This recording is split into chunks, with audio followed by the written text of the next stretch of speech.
Namaskar and welcome to our special series on Eye Matters Daily. Did you know that glaucoma is one of the leading causes of irreversible blindness? It is estimated to affect around millions of people in our country. And what's more concerning is that most people don't even realize they have it until significant vision loss has occurred.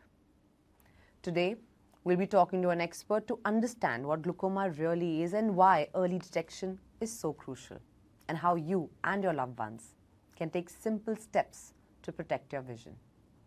So let's get started and shed some light on this silent thief of sight. Doctor, recently I've been hearing a lot about glaucoma and how it silently leads to blindness.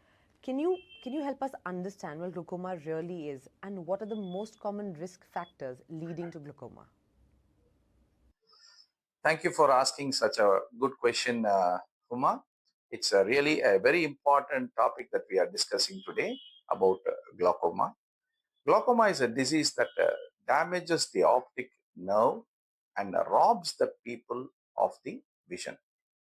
The vision damage due to glaucoma happens from the sides. So people do not recognize the damage to their vision.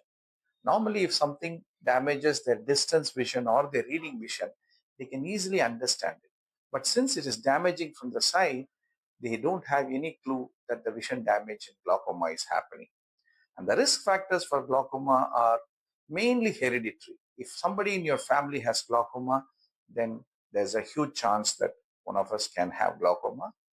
And the other risk factors are steroids, mainly uh, for some allergy purpose, for asthma or some knee problem, joint problem. People take steroids. That can also result in glaucoma. Diabetes and myopia are also risk factors for glaucoma. In fact, injury is one of the most important causes of glaucoma. So if I'm diagnosed with glaucoma, what are my treatment options and will I need surgery immediately or are there any alternatives? Also, does the treatment differ from the type or the stage at which glaucoma occurs?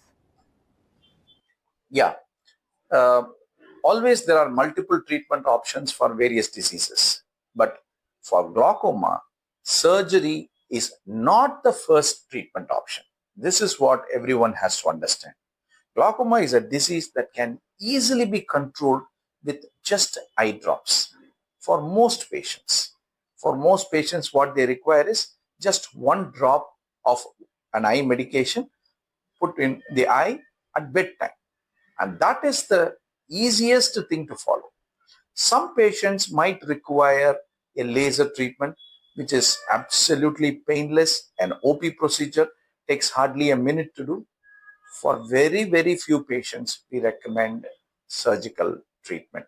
And surgical treatment is recommended only if the medicine fails and the laser fails. So surgery is the last option for treatment of glaucoma.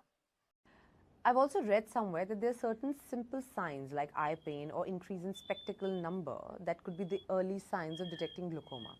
Can you help us understand these symptoms better? Yeah. See, as I told before, there are no symptoms for glaucoma for most patients. More than 75% of the glaucoma patients experience no symptoms. And we just randomly detect them during the eye examinations. So that being the case, there is a small percentage of patients who suffer from a variety of glaucoma, which is known as angle closure glaucoma. In this type of patients, they have symptoms which can be pain in the eye, redness in the eye, headache, watering, and more classically seeing colored, rainbow colored halos around automobile lights or the bulbs that they have in their house. That is one of the classical symptoms of angle closure glaucoma or the raised intraocular pressure. So yeah, these are the symptoms of glaucoma, but some patients can have the classical other symptoms like frequent change of spectacles. That can also be one of the things that makes them come to the ophthalmologist and we may detect them much earlier. Another question I wanted to address today, are there any other comorbidities like diabetes or hypertension that could lead to glaucoma? And are there any precautions that one can take? Yes, Uma. Nowadays, a lot of people are having diabetes in India, and hypertension is also very common. People with these comorbidities have a higher risk of glaucoma and can progress much faster. But per se, these diseases don't cause glaucoma. But it is always important to mention to your eye doctor what kind of general physical problems that you are suffering from. Systemic diseases like asthma, heart problem, they are very important because some of these glaucoma medications, they can aggravate these heart problems or the asthma problems. So that is why it is important to keep all the other systemic problems under control, and also tell your a physician about your glaucoma and your eye specialist about the systemic conditions that you are suffering from. And lastly, could you address a few myths about glaucoma? First of all, thank you, Huma, for allowing me to answer this question, because this is something which really, very important that we want to convey as eye specialists to the people. First of all, people think glaucoma is a very rare disease. Wrong. 4% is the prevalence of glaucoma in any city. So in Chennai, where I live, there could be around more than 4 lakh patients who are affected by this deadly disease called glaucoma, and many of them don't know about it. So this is the first myth, that glaucoma is a very rare condition. The second thing is glaucoma affects only people who are older. It is partly true. As age increases, glaucoma can be detected more often. But glaucoma can affect young babies also. In fact, we have a condition known as infantile glaucoma or congenital glaucoma, which occurs even in newborn people.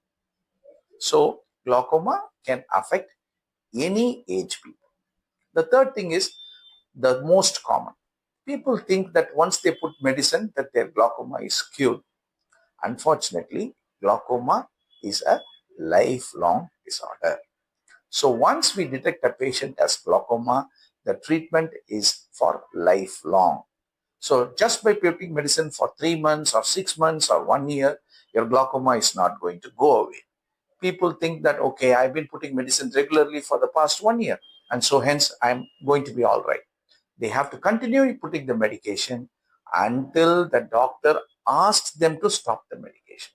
And one more very important thing which I want to stress is, people go to the doctor for their second visit or third visit after stopping the medication. Most of them tell me that medicine got over. So I thought I will come to you and you will be suggesting some other medicine. So I thought I will stop this medicine. Wrong.